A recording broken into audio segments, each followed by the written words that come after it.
if you hire a lawyer who tells you that you can keep your animals, like they're lying to you and they're trying to bill you more hours.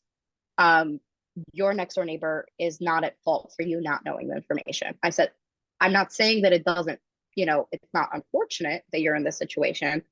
I'm just saying the covenant's been around for 75 years. So the only thing I could do if you retain me for that issue is to buy you time, help you figure out where to, take your cows so that they don't end up in a bad place, help you figure out where your horses are going to go. Welcome to the Maryland Real Estate Influencers Podcast, where we explore the ins and outs of the local real estate market. Join us as we chat with industry experts, uncovering tips, trends, and strategies to help you navigate Maryland's real estate landscape. Get ready to elevate your real estate game. Let's dive in. Hi, everybody, and welcome to Maryland Real Estate Influencers Podcast. Today, we have Diana Khan on with us. And she has an amazing story that she is going to share with us about her and her business. So Diana, why don't you take a few moments and tell us a little bit more about you specifically and your business and all the ins and outs that you want the industry to know about you. Sure. So thank you for having me. I really appreciate it. I'm get nervous on podcasts, so hopefully I don't get like verbal diarrhea and just keep going crazy, but it's all good. Talking is sort of, I guess, in our business kind of gets us places. So I'm just going to kind of rant a lot. So my name is Diana Khan. I actually am sort of all over the place. I am a real estate attorney and I have a solo practicing law firm.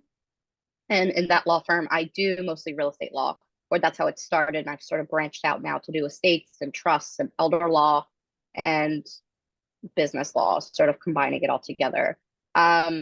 Outside of that, I'm a real estate broker and I own 3 real estate brokerages, one in Howard County, well, 2 in Howard County, and then 1 in Baltimore County and 1 in Falston. The Baltimore County one just moved to Howard County. I counted 4. So it's 3, 1 in Falston, and then 2 in Howard County. I also own a real estate title company that's in Baltimore County. And then we own a property management company and we are in the process of opening it's sort of like an investment flip type company to do construction on properties. Interesting. And we are listing our first flip for sale this week. It's coming soon and it should be coming on the market soon. So lots of things going on, I guess. Wow, that is amazing. Is there one of the positions or hats that you prefer to wear over the others?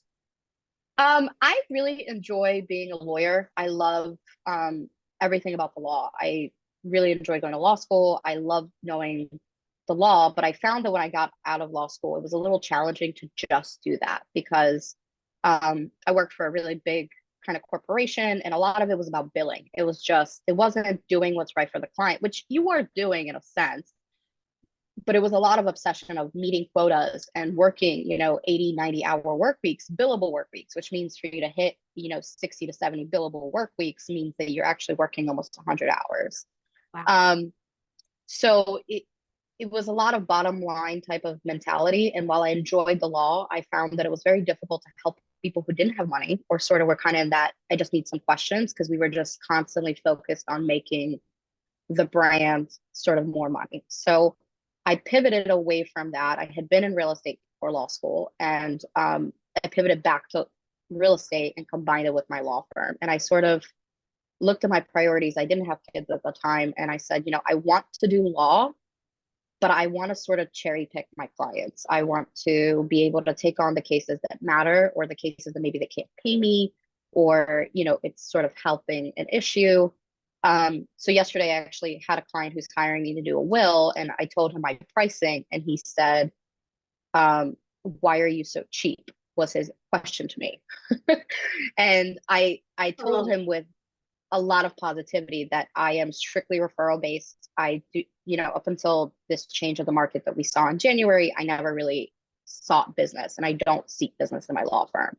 And I said, raising my prices to sort of meet a quota for certain people just doesn't work. And I said, just because you own $1 million house doesn't mean I should charge you more than my clients who are in Baltimore City who need the same sort of care. And I've structured it that I have businesses that allow me to help people rather than just chase the monetary aspect. And it's taken some time to get there. Wow. So Yeah, I enjoy the law. I really do.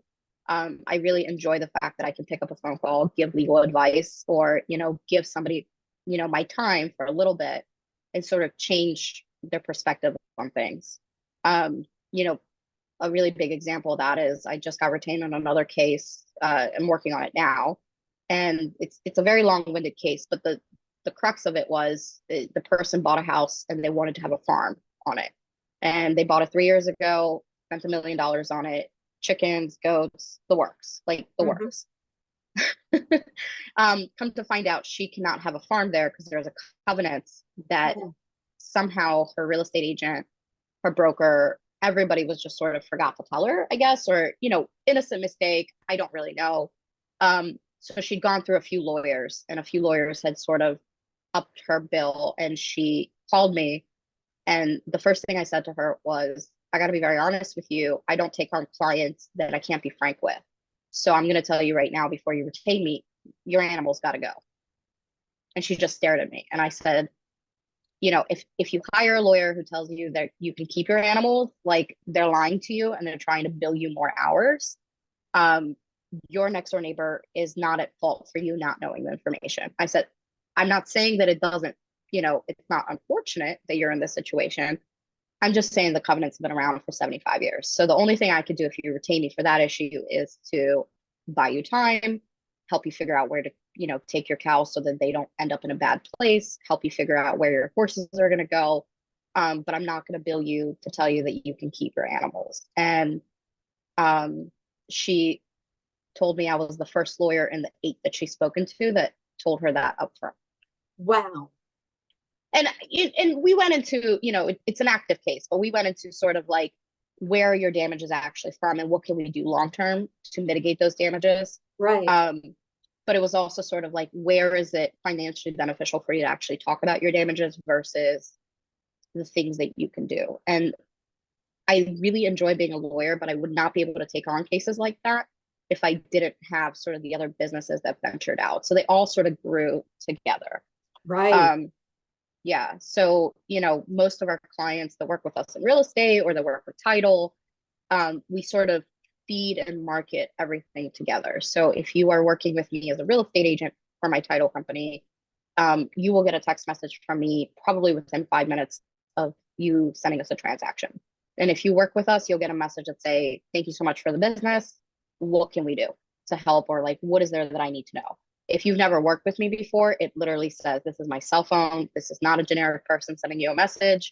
Thanks for your, giving us a try, or, buyers are going to give us a try, but I really like, to have a good experience for your clients. And, to sort of kind of show you how that feeds into each other is one of the real estate agents who I'm actually now really good friends with. She is what I would consider a top producer in Baltimore. And I don't look at how much people produce. I just know her name because we've been around in the market. So I sent her a text message, same thing. It's a very similar message to everybody. And she picked up the phone and called me within 1 minute of the message. Wow. And I picked up and I was like, hey, what's going on? And I used her name and she said, I thought it was a bullshit message. I didn't think it was real. Isn't that amazing when you're just And you and it shines through? yeah, and I said, no, it's real. I'm here to help you in whatever way I can. Obviously I'm very big on boundaries. So if you text me at 8 p.m. at night and we don't have a fire, I may text you back and say, I'm with my kids right now. This is the quick answer. I'll look into it more tomorrow. But I do try to sort of make that available. So that agent since then has exclusively started to use me. Oh, what a fabulous story. Yeah. And not only that, we joke a lot because, we sent each other, hi, Jeanette. We sent each other like a lyrical thing that was about like, we'll bury the bodies together. And we very quickly sort of realized that in this business, you just got to do what you got to do, which means that like, sometimes you do things for free. Sometimes you pick up the phone at 9 o'clock at night. It's what makes you grow, from lack of a better word. Wow. Yeah. That's an amazing story. That is so amazing. What is the mindset? How did you get into that mindset of serving others to that extent? It's actually, I was in real estate before, and I found that the agents that are good are not good because they're discounting their fees. They're not good because, they're trying to compete with, the Redfin model. They're good because they know their work and they know and recognize sort of what's good for their clients. So with that mentality, it's actually really funny. I never wanted to be a realtor. I was a real estate broker. I did all these other things. And I sort of looked at myself and said, realtors, if you look up realtor marketing, how to work your sphere, you look up, you go to Etsy and you look up realtor digital marketing. You will not find the same thing for title companies. You won't find that for law firms. You won't find that for property management companies. But yet it sort of tells you that these other businesses are not working the sphere the same way. And the sphere really is the realtors in this case, or, the sphere really is that buyer purchasing a house is likely to maybe write a will. So I sort of took the ideas that realtors use every single day and started applying it to them, and then they were shocked. And I was like, it works the same way. You get the same respect that a successful agent should, which is you get the respect. Maybe you do care about the bottom line of a fee, or maybe you don't. It really, every agent has a different requirement. So, another story to go off of that is I had a realtor once. I emailed her and I said, hey, we just found out this issue, and whatever the issue was. And I said, before I text your clients or email them about this issue, I wanted to touch base with you because I picked up that your client is sort of stressed in the transactions we've had. And I've never spoken to your client, just their tone of their emails. I can tell that maybe this news is going to sort of rattle them. And I said, I don't want to be the bearer of bad news. Would you like to be that person, or do you want me to be? And I said, I don't mind being that person for you. I just want to make sure that, like, if I do that, your clients are going to call you back and be like, how come I didn't hear from you? What's going on? And, this agent responded back, and I was like, I've never had a realtor, a title company, or a lawyer ask me my preference. And I said, well, we all work different, right? Like, if you need an assist, I'm there. If you would rather you handle your client because you know your client best, then I'm there for that. I don't mind doing the work, but you tell me what works for you, and let's be partners together. That So is that's sort of amazing. Yeah, so that's sort of that growth that we worked on, and it was slow and it was painful. And sometimes it's stressful. You caught me in a week where it is actually very stressful, but I'm happy about it. The growth is good. I'll take it. It's It's good. I keep getting told that the market is really bad right now, but I'm good. So I'll take it. I'm fortunate. It's difficult for people that maybe don't have a daily success plan. It may be difficult for people that don't have a structure into their day, Yeah. of certain things that they're going to do. Do you and or your team have a daily success plan or structure, especially since you're very referral based? Yeah. How do you all bring in your deals or your lead generation? So I always tell people the two things that make us very successful every single day is triage, which I know is a weird word. Triage is the first one, and pivoting is the second one.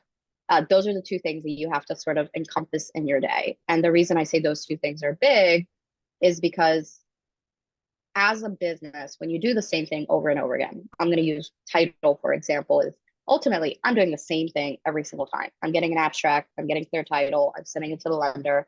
We meet people for settlement. What I do is not hard, right? But what I mean by triage is you can have 4 different people with the same exact situation, and one of them is probably falling apart over that situation, whereas the other 3 are absolutely fine. So triage sort of encompasses that situation of you got to figure out the points of what the clients need most that day, right? Like if you suspect that a lender you've worked with a lot is probably going to give you the wrong cash to close, and you suspect that this buyer is going to have a problem with that, ultimately I know it's going to get to the bottom line. It's not the lender's fault. There's some issues. Maybe I look at my day, I triage, and I say it'll help the situation more rather than wait 2 days out from now when I'm doing my daily checklist of sending out their Alta to call the agents and say, hey, like, I'm not here to cause the drama. I'm just here to let you know, like, this is what I suspect is going to happen. Let's talk about the best way to do it for your client. And that triage is very, you have to be adaptable, and it's every day, it's very different. And sometimes it's in the middle of the day, it's not in the morning. Sometimes you just, I think as human beings, we see somebody call us 3 times in a row and we're like, text me, leave me a voicemail. Um, and I tell people who want to grow, like, if somebody's calling you 3 times a day and you think they're calling you for a stupid reason, it's not stupid to them. And like the way you grow that business is by triaging and now prioritizing that person. Yeah. Pivoting is, I think, the most important. Things work and they don't work. And if you don't like your systems all the time, you are not doing it right. You know, back in December or November, I think all of us dried up for a little bit. It was a very dry moment. And for a visual effect, if I could have, I'll tell you, I was sitting in a corner somewhere, probably crying. Like I was crying in a corner. Like, I don't know if I'm going to send my kids to school next year. I told my husband, like, I think we need to cut down on bills. Like, we have savings, but those savings, I don't touch those. Like, those go in Right. savings, right? So when I started looking at like, okay, like I have to touch savings or something's got to change, I got scared. I think everybody got scared. So even though I'm strictly referral based, I sat down and I was like, what are my pain points?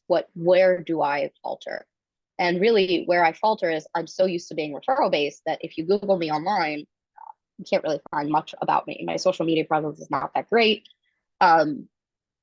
People who know me speak very highly of me. People that don't know me. And it's just that simple.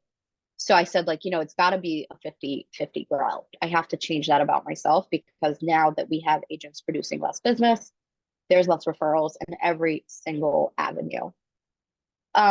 So I text a friend of mine who has a brokerage in Anne Arundel County. He's a small brokerage, but we've been friends since before he had kids. His oldest is 10 now, so that gives you an idea. I text him and I said, I have a question for you. You have hired me to represent you in several cases. Anytime any of your agents need a lawyer, you refer me business. And I was like, how come you don't use me for title? Like, what's up with that? And I said, when I opened the title company, you told me you were very loyal to this other company and you told me you really like this person. I agree with you. They're great. But how come you haven't even given me a try? I'm not asking you to dedicate your business to me, but how come I haven't gotten that one opportunity? And he responded with, I forgot you had a title company. Wow. And I stared, yep. And I stared at that message for a solid 10 minutes. And I was like, this is somebody who has been loyal to me for 10 years, who has given me more than enough business.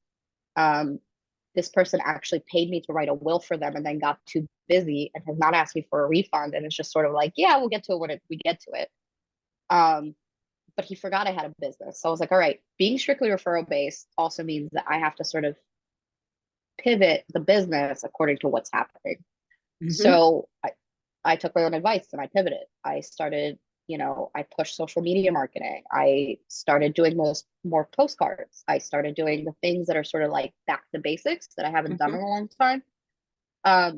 Where I think some people get complacent. Like they just kind of like get used to what they're doing and they're like, I haven't marketed in a long time. To me, that was a wake up call. Like, okay, like everything is drying up. There's less people producing less business, which means that I got to push more people. I have to go out to market more. I have to do things that maybe I don't like. So in the next 2 months, I sent out 3,000 postcards to my own personal sphere. I signed up to teach classes for the 2 associations that are nearby for me. I then I started sponsoring happy hours for events that I usually would call realtor prom events, things that I don't normally do. And I am happy to say that this is the busiest month I've had this month in last 3 years. Congratulations. And now I'm pivoting again. Right. And I'm pivoting again now because, now that I'm this way and I'm like, okay, all these things are working, but now I got to pivot, which is the third pillar. I think that's important, is to throw money at things you're not good at. I know it doesn't make sense, but when I was broke in December, I was throwing money at things that I hadn't done in a while. And I was just like, well, I'm either going to go really bankrupt or this is going to work. so with that same mentality is I surround myself by people who A, can deal with me when I'm really stressed and crying in a corner, but B, also do things that I don't want to do or can't do. I love that. And I, like it's funny, but I'm sitting in my office right now and there's a giant printer behind me. I bought it. My employee said, I want the best printer on the market. I cannot tell you how valuable this printer is. I know how to use it to the bare bones that I can press a green button and it scans. Like that's it. And it was obscene the amount of money I spent on this printer. So my top manager decided to go on vacation for a couple days and I had to handle the back office. Let me just tell you, the people are laughing in my face. And he made me a little video. He walked over to the printer and showed me how to do the basics of scanning and printing and ended the video with, I believe in you, thumbs up. Keep that person. Right. And I laughed at it because at first I was like, okay, first of all, I'm intelligent enough that I could like probably YouTube this video. But the truth is, if I didn't have people like that make you successful, right? It's like I don't have to figure out my printer because that person is worth their weight in gold. Even the fact that they feel comfortable enough to send me that video and make fun of me being a complete moron when it comes to electronics is so important. So if I was to give any advice to anybody is figure out where your down points are and don't be afraid to put money into it so that it gets easier for you. Some people look at like, okay, my profit margin should be this big. To me, it's like it should be this big, and then it'll get bigger because as I grow, there's people around me who can help me function better. That was one of the last questions that I had for you. Is there one secret that you would share that made you the success that you are today? But I think you just shared that is throwing money at something that you're not great at for somebody else to do that is good at it. Yep. And I will say that you have to know how to do it yourself. I think that is one of the mistakes. Like, yes, I know how to print on this. I can figure it out. But in other essence, sometimes I meet agents who say things like, oh, I hired an ISA or I hired this thing. Well, with me, it's sort of like you have to be prepared to do everything in your office, even if it means cleaning the toilet with a toothbrush. Like you should be able to do it. You may not be able to do it as good as the person you hired to do it, but you should be able to figure it out. And the reason is not just in case that person leaves or just because you piss off that person. No, you should keep those people because they help you, but you should know their jobs so you don't forget them and you don't forget what's important with that. Because I think sometimes if we haven't done it ourselves, it's much easier not to look at the human factor. It's actually difficult, right? Like being an ISA can be difficult when you're on the phone all day long and making phone calls to people that maybe don't like you. And if you haven't done it yourself, then it's much easier to disconnect and be upset at people who are helping you grow when a mistake happens. So it's sort of that double-edged sword, right? Like treat your people well, but also make sure that if they leave, you can keep functioning to a certain degree. And two, so you don't lose them for any reason, make sure you know what they actually do that encompasses the day. Do what their job is before you hire somebody to do it. And that sort of also gives you the idea that if you have done it yourself, you can fine tune the things that maybe Google tells you works, but doesn't work in your business. Like yesterday, I bought one of these like realtor lists, like, people you can cold call or whatever, like one of those like extensive lists that maybe most of us have bought and they just sit in a corner. And somebody told me, hire an ISA, they'll make the phone calls for you. So what I actually did was ask one of my employees to come in and we made, I think, 45 phone calls yesterday. And we ended up converting 2 clients.